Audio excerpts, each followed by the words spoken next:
Hello, everyone. We're live now on the Save Canadian Mining series, and this welcome.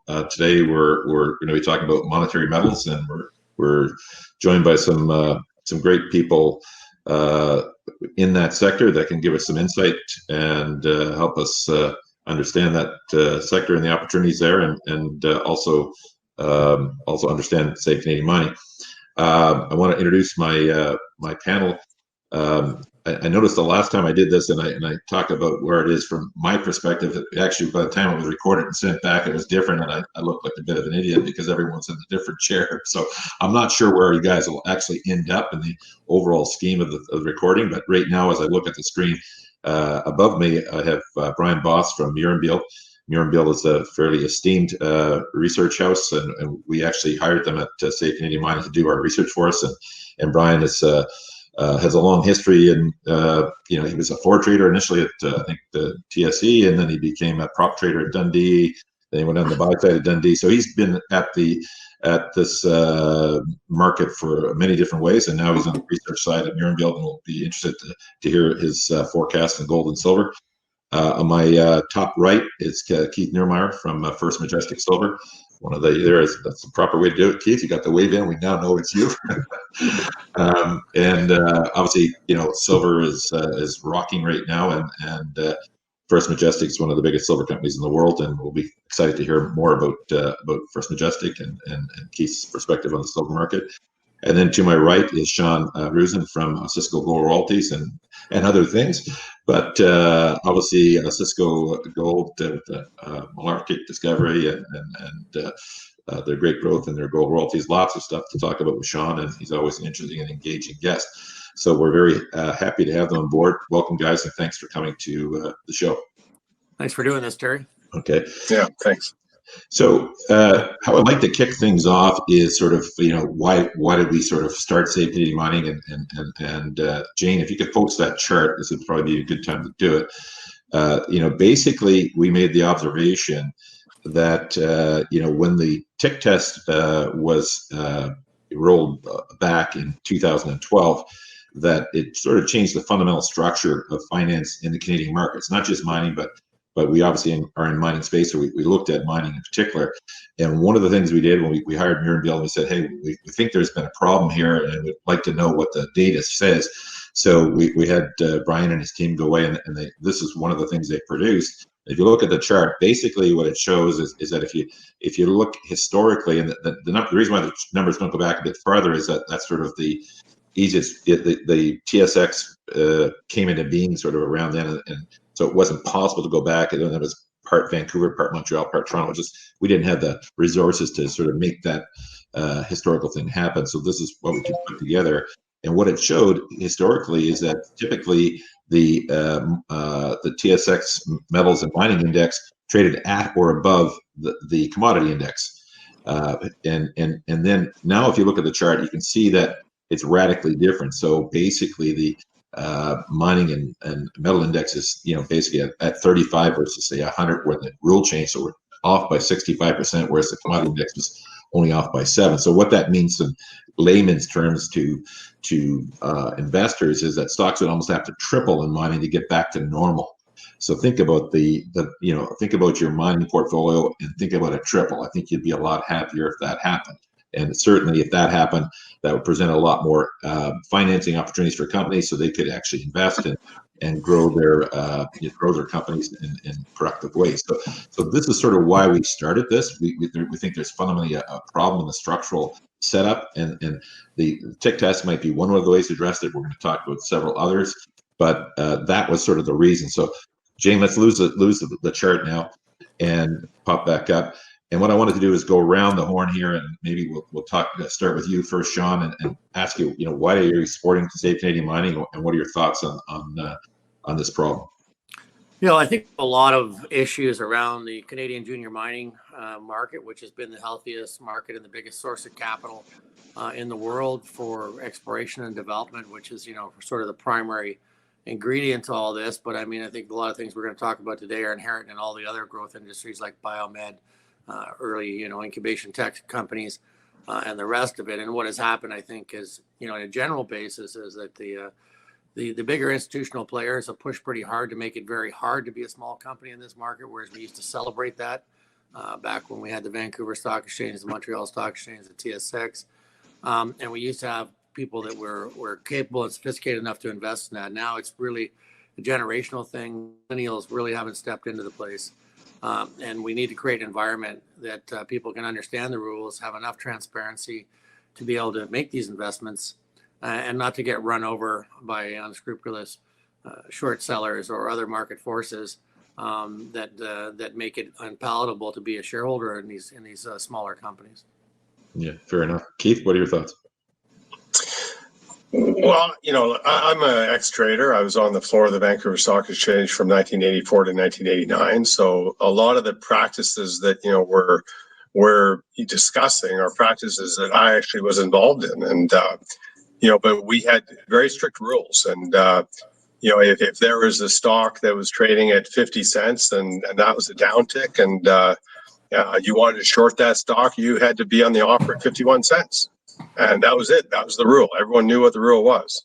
And if someone wanted to come in and buy your stock at 51 and you take a legitimate short position and report it to the authorities as a real short position, that's fair game. Yep. But under the current rules, as a seller, today I could hit that bid at 50 cents. And despite the fact it's a downtick. And the next bid's 48 cents. I could hit that bid. The next bid's 46 cents. I could hit that bid. The next bid's 43 cents. I could hit that bid. I could drive that stock down to 30 cents if I had enough money to do it. And there's no regulations that prevents me from doing it. Back when I was a floor trader, you could not do that. And that protected the Canadian financial markets against the theft that's going on in the current system. And now today it's even worse because we have computers doing it. So you set up algorithms where they take advantage of these low cap illiquid stocks, and they have a view. Someone says, okay, there's a financing going to happen with this particular company because they're running around Toronto, New York, Montreal, wherever. We know they got to raise $10 million bucks. And so we're going to drive that stock down 20% to buy it back on the private placement. And we're going to cover our short on the private placement. 15 years ago, you couldn't do that. Well, actually 8 years ago, you couldn't do that. Yep. But today you can do that. Yep. So there's abuses that are going on across the system that we have to prevent. And this is just not mining. This is right across the Canadian financial industry. We got to protect the Canadian markets against these thieves. Yeah, I'm with you. Ryan, what are your thoughts? I think Keith nailed it. Look, the tick test has been around for over 100 years. It was brought in for a reason. It survived for 100 years for a good reason. And there's no reason why, with this world of technology, we can't link all the exchanges or come up with some method of reinstituting the tick test, because frankly, it's hurting the smallest companies. And if the smallest companies don't get a chance to grow here, either they never become large or they go somewhere else to do their growing, and that hurts everyone.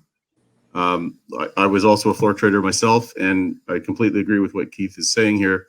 Everyone knew what the tick was, and now not only does nobody care because there's no rule on it, but if you wanted to figure what the tick was across all the different trading venues, there's no way to be sure, because it's not a consolidated tape that delivers that. So I'd love to see the return of the tick test, especially in the sections of the market where market efficiency as taught by the Chicago School doesn't really apply. So either the entire country or some portion of market cap that's set really, really high would be the right place to bring it back. And I also want to speak to what Sean said. He's absolutely right. It's not a mining issue. We care because it's mining for us. But this was in marijuana stocks. This is in oil stocks. This is in biocare stocks. This is everywhere. It's a market structure issue for the country. Yeah, I 100% agree. I mean, it was interesting this week. We had the the expose of the, I don't know if you got it, on the Anson funds and some of the alleged tactics that were exposed in that article. I don't know, I mean, obviously the truth will come out, I guess, in probably some investigation and what'll ultimately happen. But I mean, clearly the front running, where people were being, stocks being shorted before an issue and then covering in the issue. And that's just got to stop. I mean, that's one of the things the task force, to their credit, has come out and recommended as one of the recommendations that they believe they'll be coming forward with, is that they'll make that illegal for companies to be shorting a stock before the financing. They'll have to sign some affidavit that they're not doing that, and we'll have to put some teeth in that. So that would be a good outcome of the task force. And I see, yesterday, obviously, IROC and OSC put out the whistleblower thing, just whether that's in response to, the Anson situation, or if it was already in protest, if it was in response to, say, Canadian Mining or other people that have been talking about predatory short selling. We don't know, but I mean, that's a step in the right direction. And obviously, we need more, I think, and we need to make it policy, because if we don't make it law, these sharks that are currently out of the water right now. I've talked to a few people saying that they've noticed the bots are out of their market. So it'd be interesting to see if that's actually happening. Sean, do you have any thoughts on that? Well, I think, it's always interesting to me that the regulators take such a high level of interest in protecting the hedge fund guys and the short sellers. I mean, I've had so many experiences where the priorities of short sellers outweighed the benefits of the shareholders of the companies that were the subject of the short. If you do have an incident, IROC is far more likely to side or be scared of the litigation from the short sellers and side with them than they are to side with the company that maybe has an incident, a hostage taking or a shutdown of their some unforeseen incident, and these guys are allowed to go in there and rape and pillage, and IROC stands back and lets it go. It's been ridiculous that overall Canadian regulators have had an attitude of everything in Canada is too good for Canadians. Let somebody else buy it. They've had a really soft stance on hostile takeovers and short selling, and this is Canada's just bonanza land in the current world of anonymity. We all Canadians as traders, we face this know your client rule, but those are not the people. There's no know your client on the hedge funds that are trading or shorting these stocks right now. There's no, other than if you don't live within the Canadian borders, you have no consequence. You can do whatever you want. And, all the banks are as Keith said, if you know there's a financing coming, you knock the stock down 20%, you and your banker buddies, the bank's collecting a commission on the deal, and they don't have to do anything because they know they got a short cover lined up.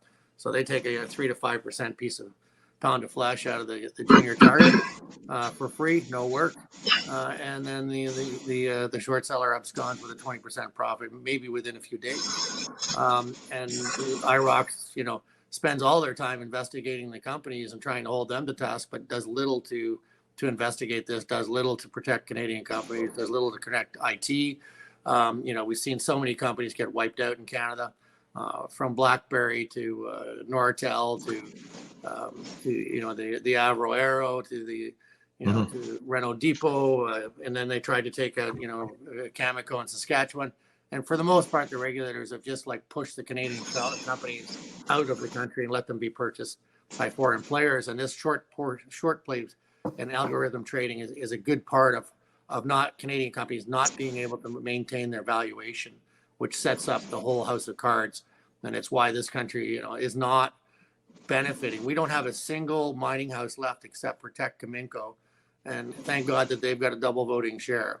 But we lost Inco, Falconbridge, Noranda, Alcan, all these companies that should have been world competitors with Rio Tinto, BHP, Vale, and these bigger companies have left Canada and been and sold, and essentially due to weak regulation. Yeah, Keith, what are your thoughts? So look, I'll go back to the basics. So the reason why there's a regulatory system in place, whether the SEC, the OSC, the BCSC, is to protect the small guy on the street, and and the regulators have a position within the marketplace to do their job. Unfortunately, over time, the banks have got more and more power. In the day, when I was much younger, the TSX or the TSXV was basically 100% of the market. Now we've got multiple markets, and we got all these computer trading, and this has all been driven by the banks. So what has happened in our system is, we started off with the governments actually regulating the system as they should for the benefit of the small investor. But over time, the last decade or decade and a half, they've allowed the banks to take control.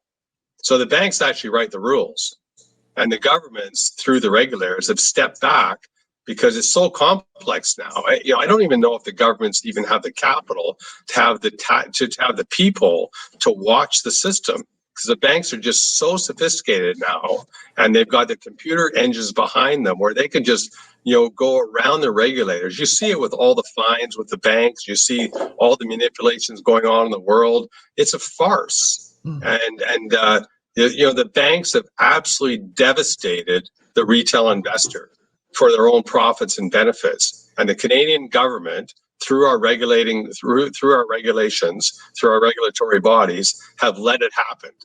And it's time the government actually steps in and puts the rules back in place that protect the investors.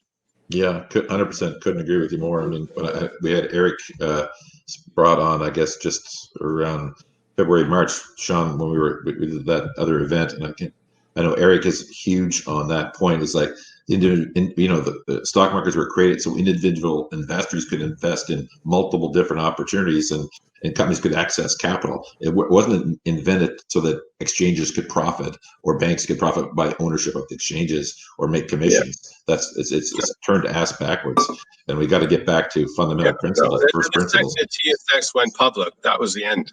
Yeah. Like, the TSX should never been allowed to become a public company. Yeah. Period. Yeah. And then the banks own the TSX, which even makes it a bigger joke. Yeah. So, yeah. Anyway. Well, listen. You know what?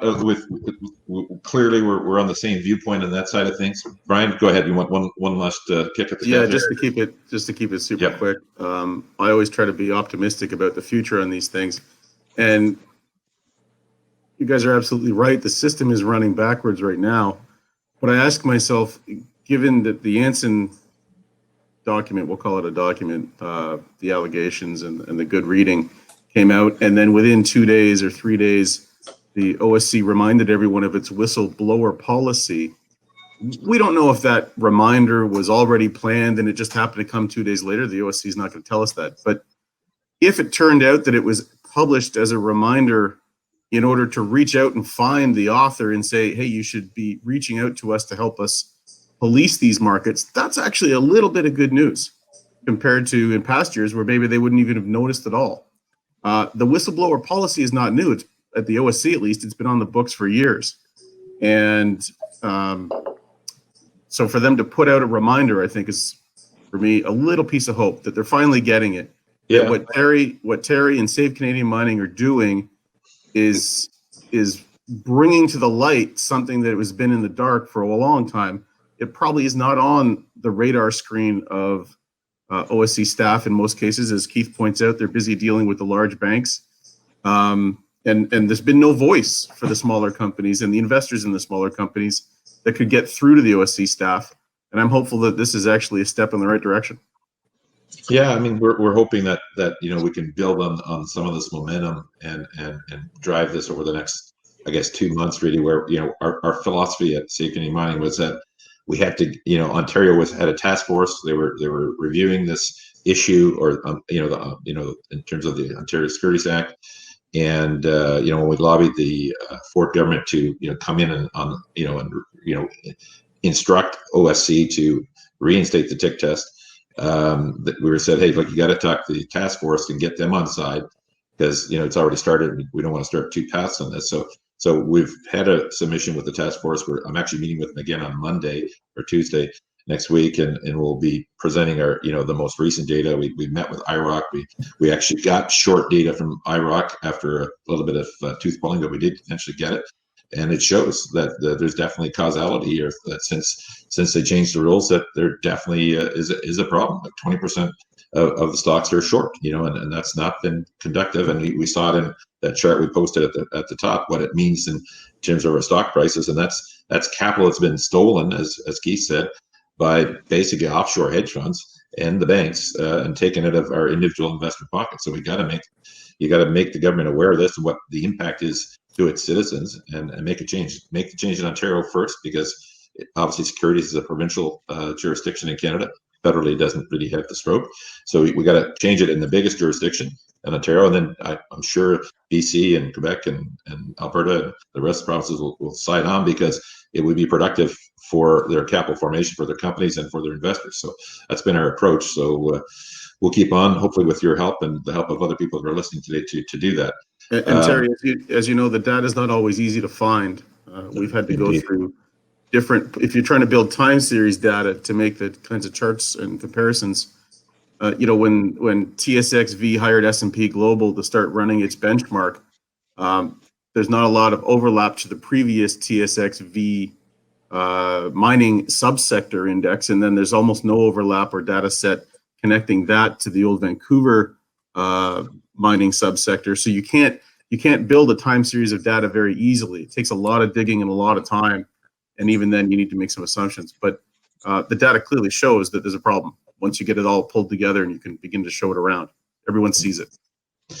Yeah, for sure. So, at this juncture of the program, what we like to do is take a little break, and we want to sort of talk to the audience. Like when we recruited the audience, we said, in addition to learning about the short problem and educating people as to that, we'd also learn about some of the great supporters we've got and what they're doing and in their own companies. And we're super lucky today to have two of the best companies. And on full disclosure, I actually own both companies. I've got the guys probably know John Duty from the Stansberry Group, the analyst.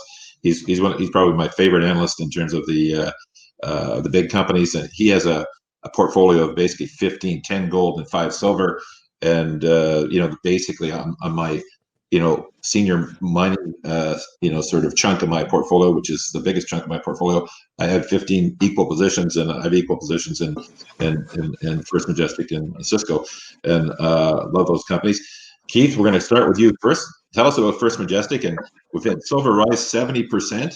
We need First Majestic to rise 70%, brother. What's going on?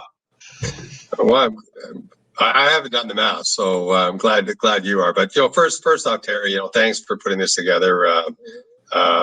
This effort to change the regulatory environment in Canada, I think, is a very honorable effort. And with Eric behind us, and some of the press that we're getting, and the current review that's going on in Ontario, which of course will affect the entire country. I'm hopeful that these efforts will actually make change that are long overdue, and because restoring the uptick rule to me is would be hugely beneficial for the entire financial markets within Canada, and then take away some of these predators that we find ourselves unfortunately having to deal with.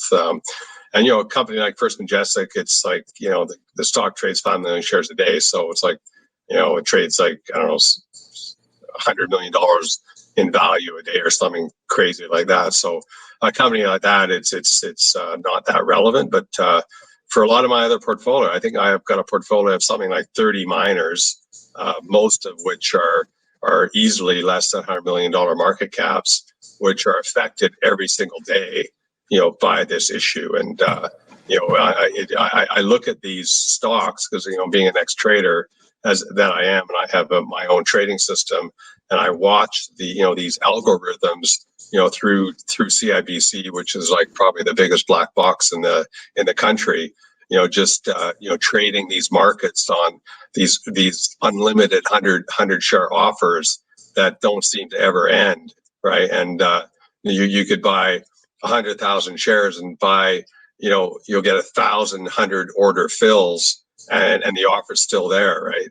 And you just kind of shake your head. You go like, wow.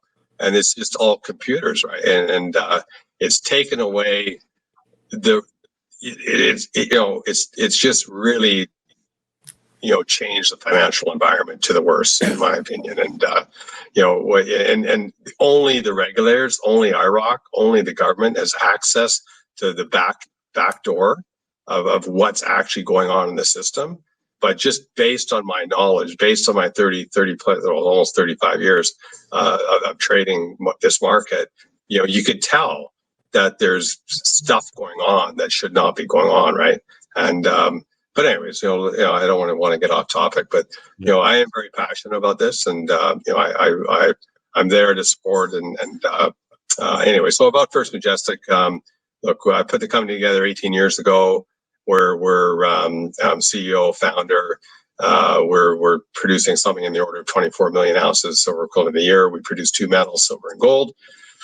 All in Mexico, we got like 5,000 employees. We're loving the current metal price environment, and we got a lot of growth coming over the next 2-3 years. And it's a great company to look at. I suggest your listeners look at our website, firstmajestic.com. Call our investor relations, look at our PowerPoint, and lots of good stuff happening there. Thanks very much, Keith. I agree. Sean, now over to you. Yeah, sure. So we started around a similar time. Osisko started in 2002, and I was a private equity fund manager. Somebody called Eurasia Holdings, which I had founded.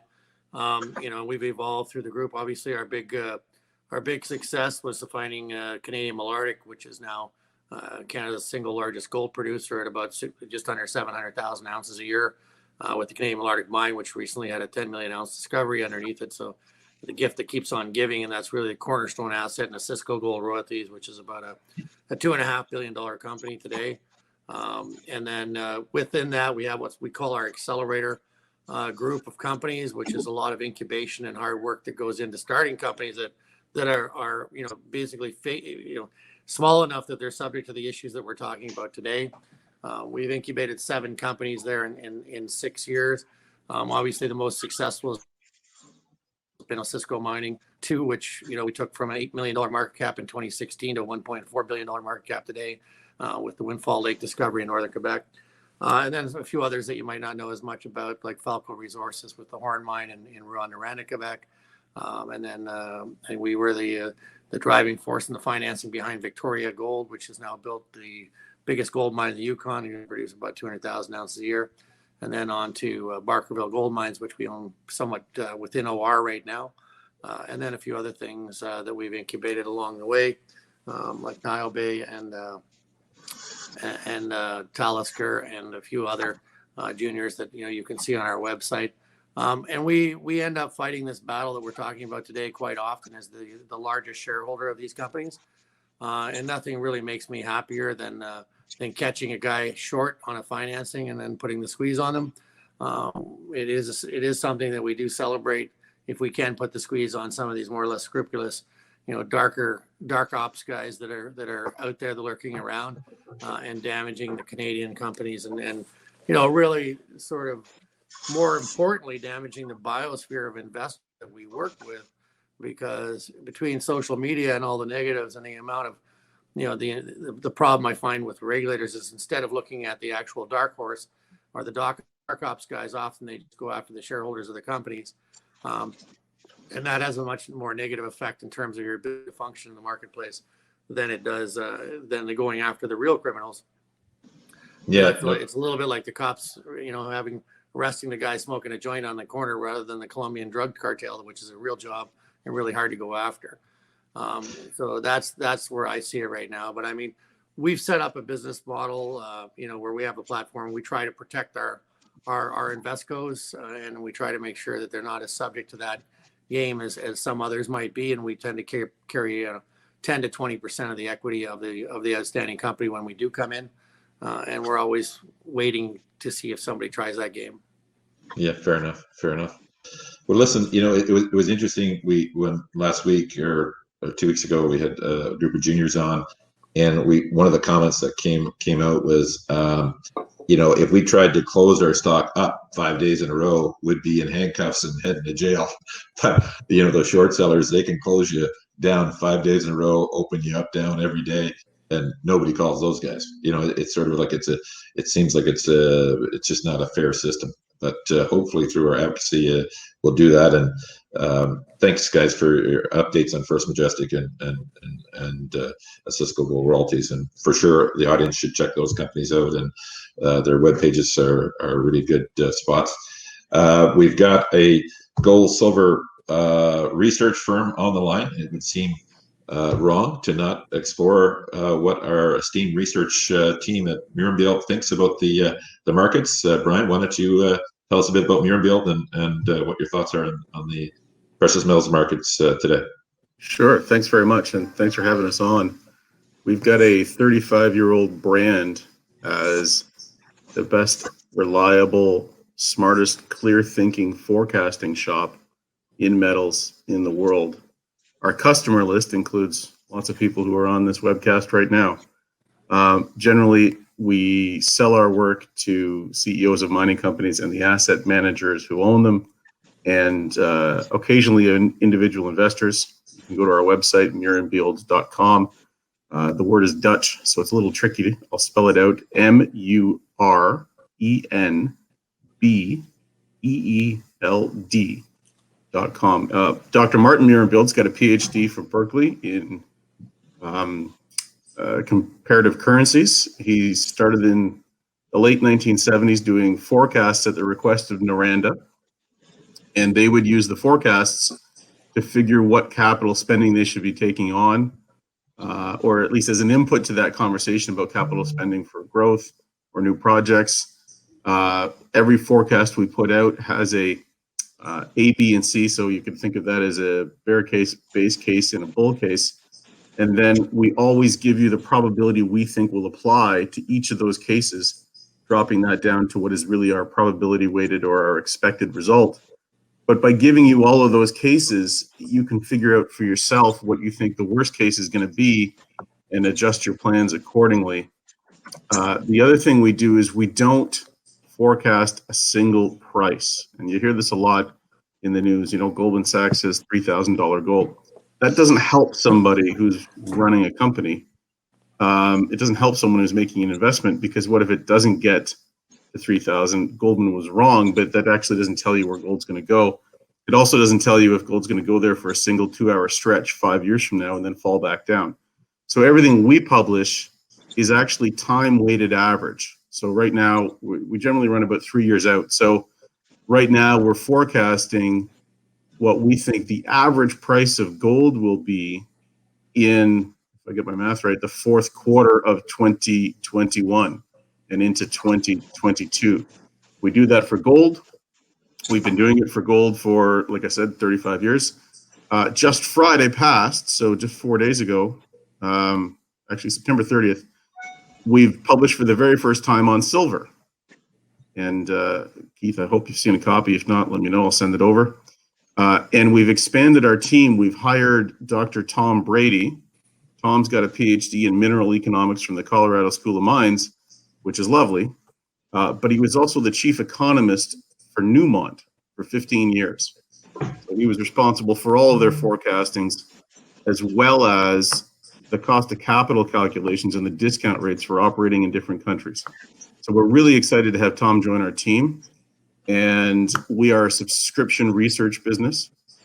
We don't take ads. We don't sell financings. All we want to do is be accurate and help everybody else get the metals price right. Because if you get the metals price wrong, lots of other things are hard to correct after that.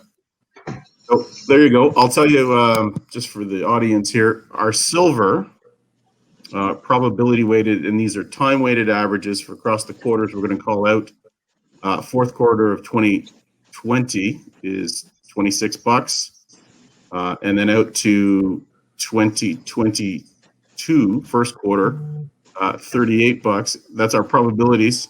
And the envelope, the low side is basically 18, and the high side on the bull case as we get farther out to the end is 60. So that's pretty exciting stuff. And we have no secrets. All of our math is available. We give presentations on this to boards and directors. And we're happy to hear from anybody who wants to reach out with a question.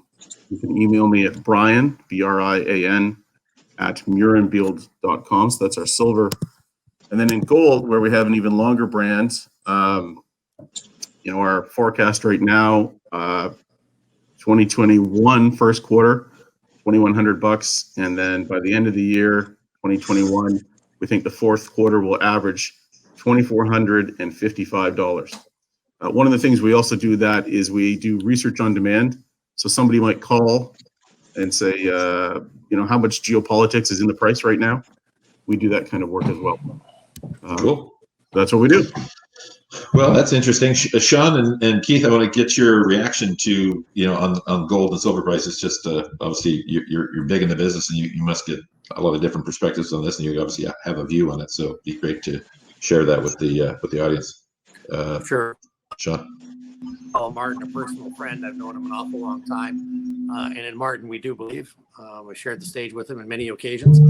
And, in terms of where we see gold price, obviously, the simple answer is it's a fear rating on what's going to happen to the US dollar, how much inflation will come into that dollar, and what the damage will be by the current, printing machines in terms of increasing money supply by trillions of dollars in an unprecedented matter.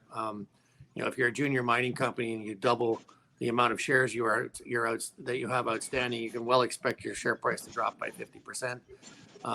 Gold is the only one that doesn't have any, and gold and silver are the only currencies that trade that don't have any debt behind them and no government control on them. So I think that, as safe haven becomes more importantly, we saw gold go from $1,300 to the current $1,900 level on the back of these, risk on trades.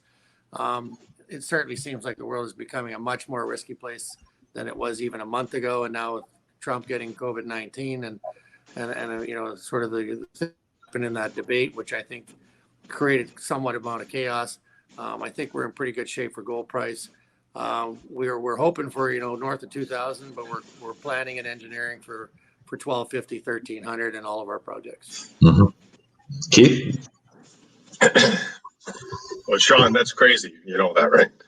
So, anyways, there is a question from Otto that came in from Australia. It's something, Terry, you should probably look at. It's quite interesting. Yeah. I actually wasn't aware of that, but it's something maybe the Canadian system should look at it to emulate, because the Canadians are always quite passive in bringing new regulations in, and if there's another country they could point to that is actually doing something maybe a little bit better, maybe that's an example. I know very little about it except for that text message that came in, so maybe it's worth something to we'll chat about it. Yeah. So anyways, look, talking about metals, I disagree with Sean to some degree.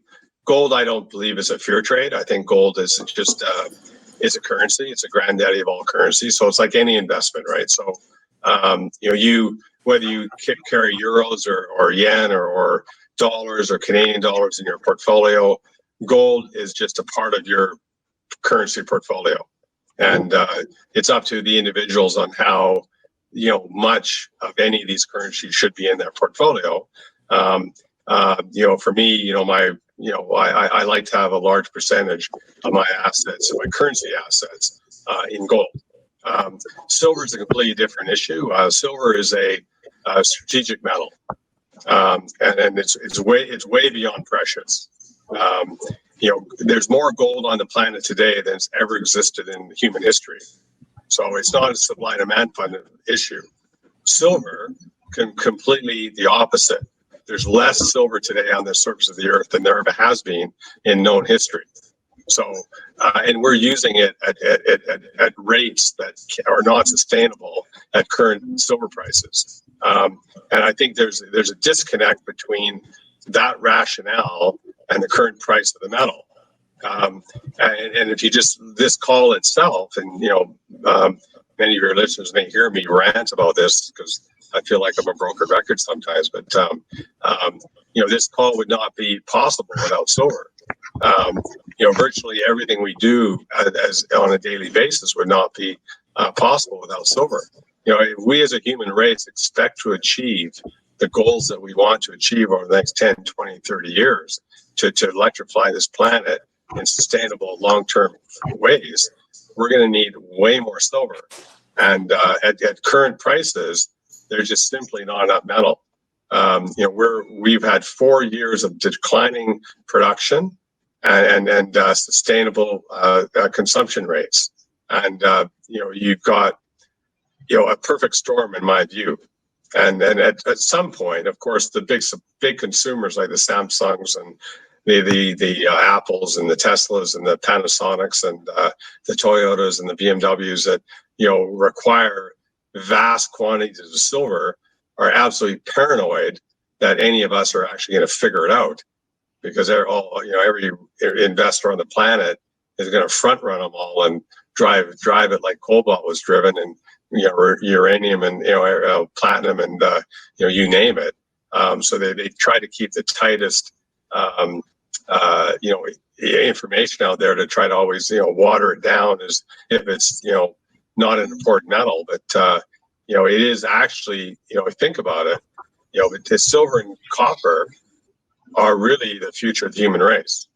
Mm-hmm. So from an investment perspective, in my opinion anyways, and maybe time will prove me wrong, but in my opinion, those two metals have to be in your portfolio. Yeah, I agree. Yeah.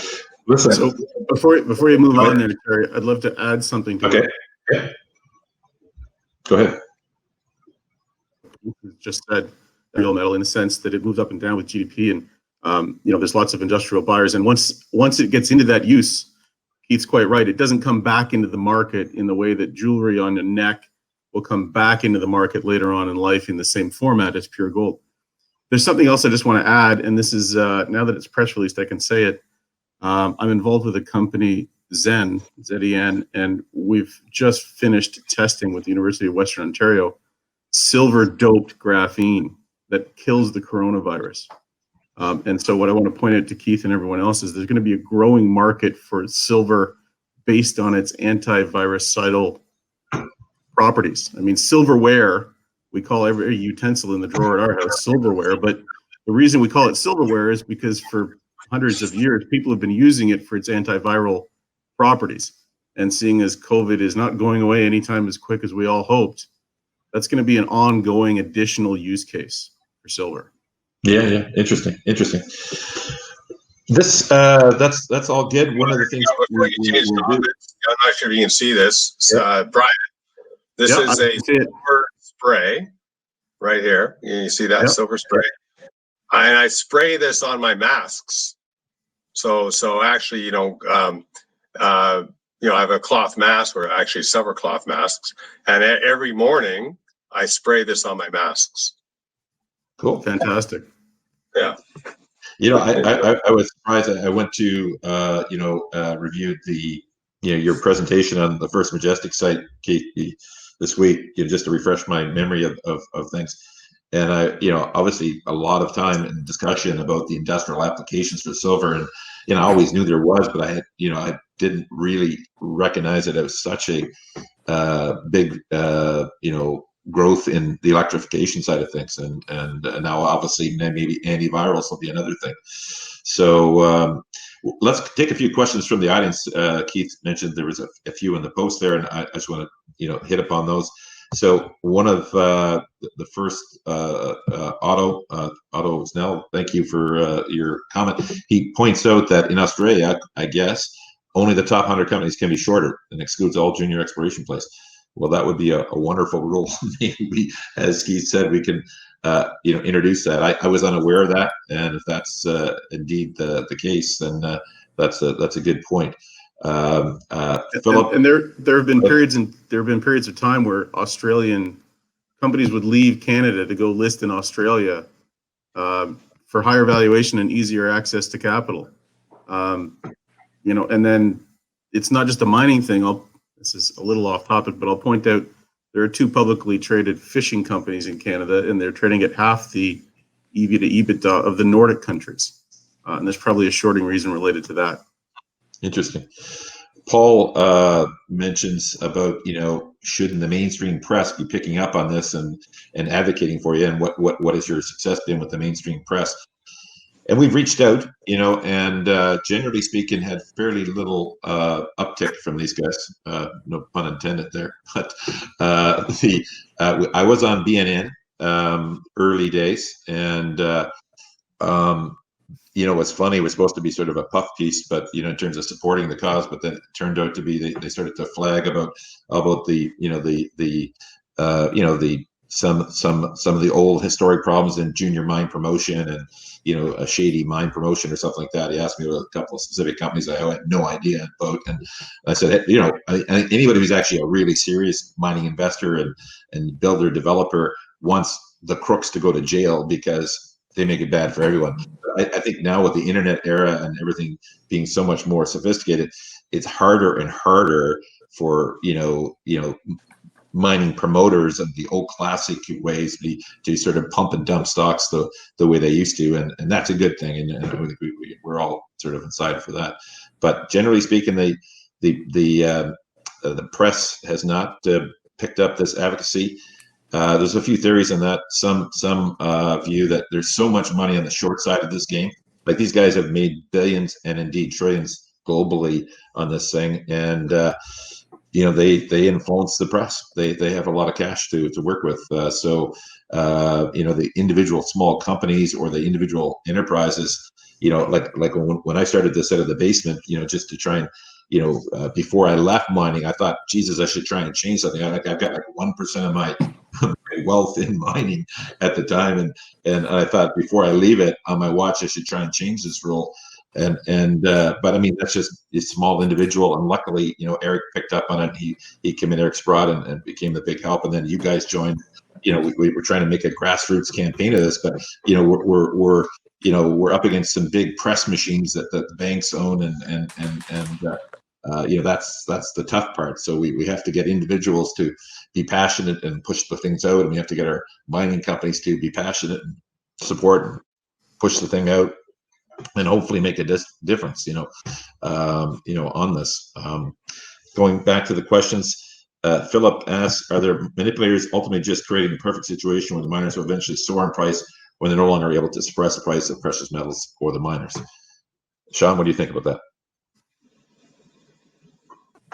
Yeah, I think that, it's there's always the quid pro quo. I mean, nothing you like to see better than a short sell. If there's a commodity downtick of $100 an ounce in gold, or $5 an ounce in silver, you're always happy to see that short cover come in as a bottom of the market issue. But I think the thing that we all need here is we just need to create a marketplace where investors are happy to be there, where there's no social mediation for the regulators and the supporters, and we need to have a group of people that take this seriously, as you and Eric and hopefully we have here.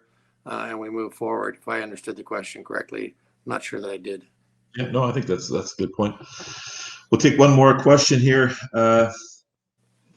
It is a question for Keith. Keith, this is from Paul.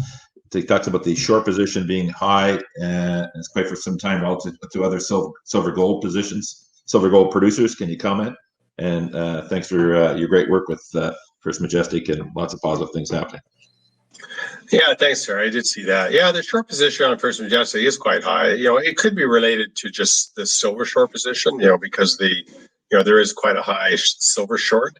And then because First Majestic is really the purest, of the majors in the space, I think we sometimes get picked on. The stock is very, very liquid, and it's a great trading vehicle for big institutions. It's kind of, over the last decade, has been kind of like the go-to silver name, whether you're got a long opinion or a short opinion. So I think it's just, become a huge trading vehicle for the end. I don't think there's any particular one, group. I think it's just the way it is, right? It's just, but there is another question here. It's from Todd. I'm not sure if you saw that one. Go ahead. He actually works for First Majestic, so I'm somewhat biased with his question, but he actually points out a pretty good thing. This came up in the IROC letter, where it actually said in that IROC letter yesterday, whereby they're suggesting that the hedge funds actually report short positions, because currently they do not. I didn't know that. That's interesting. That would be very helpful. Yeah, because it doesn't seem very fair if they just report longs and they don't report shorts. It sounds. Yeah, it's like yours or Sean's comment that the perspective is sort of look after the hedge funds, as opposed to the perspective should be look after individual investors, look after individual companies. Yeah. That's really what exchanges were invented for. Well, we've got a huge push from the regulators on transparency. Yeah, transparency for issuers, but then we have the predators that have no transparency requirements. 1,000%. Well, listen, before we go, I promised the viewers that we'd go around the table, and we've got some of the more experienced mining minds in the country, and we get a pick. It's pick'em season. So, Brian, we're going to start with you. You got to pick somebody in the mining space and say, hey, this is I've got, if I'm putting money down, I like these guys, I'm going to buy this stock. Who are you buying? Well, I'll tell you, they're our customer base, so I'm not going to choose amongst my children. I will tell you some of what I do own is the Go AU ETF, which is run by Frank down in San Antonio. The reason why I own it is because it's recognizing the fact that a lot of these companies are in a better cash flow position than they've ever been in years. And you're starting to see dividend hikes, you're starting to see capital allocation decisions that make a lot of sense compared to the decisions that got made a decade ago. And that's the way at Murenbeeld we're going to do it. Okay, sounds good. Keith, what are your thoughts? Who do you like these days? You want me to pick some stocks? Yeah. Well, of course, my two favorites, of course, First Majestic. I'm the founder, CEO. Been there for a long time. First Mining Gold. I put that company together back in 2015. Got a huge portfolio of Eastern Canadian, Ontario, Quebec gold assets. Pretty exciting company as far as I'm concerned. I'm the chairman and founder, and I don't run it, but there's a pretty good management team involved with running the day-to-day, and suggest people look at it. Some of my side investments. I'm a big investor, big shareholder in Silver One. Have been for, over 5 years. My more recent investments, I've become a reasonably large shareholder in Newfound Gold. They've gone public, and they've got some pretty exciting stuff going on in Newfoundland. And Solaris. You got Dan Earl, ex-TD analyst, who left the banking career to take over as CEO of this new startup with Ross and a couple other pretty key people behind the scenes. I think Rob's there, Ross and Rob are there behind the scenes, and I'm a shareholder of that as well. I think it's got a huge upside. So those are the good picks. Those guys. Sean, what about you? One of the new ones that we've got that's got some pretty exciting stuff on the go would be Talisker Resources with the Braylorn deposit in BC. Kind of an unknown story, trading around a $30-40 million market cap. It's an old high-grade mine that was mining at 15 to 20 gram high-grade vein system. It's being re-drilled a lot like what we did at Barkerville. And then the big one that's in our portfolio is Falco Resources, 6.1 million ounce gold equivalent reserves, and over 9 million ounces in the overall resource, but trading at $100 million while they sort through their permitting issue with the dewatering of the mine. But if they get that permit, I think that's a serious outcome. It's the old Horn mine that produced 11 million ounces of gold from the first 600 meters and 3 billion pounds of copper. So that's got some legs on it. And it's mostly just a permitting issue. The technical issues, the full feasibility and reserve status are already there. So not too relying on the drill bit to get success. It's more of a time-driven portfolio play. That sounds interesting. I'm going to check that out. Last time I was asked, I picked a lithium play, CRE, but it's up 80% in the last 3 weeks. So that was a timely call. I didn't know anything. It just so happened that it was a good run. I like a couple that I've got a speculation on. I got Quebec Precious Metals. They're up in the James Bay in Quebec, and Gold Explorer got some interesting stuff happening there. I think they're underpriced and got some good upside.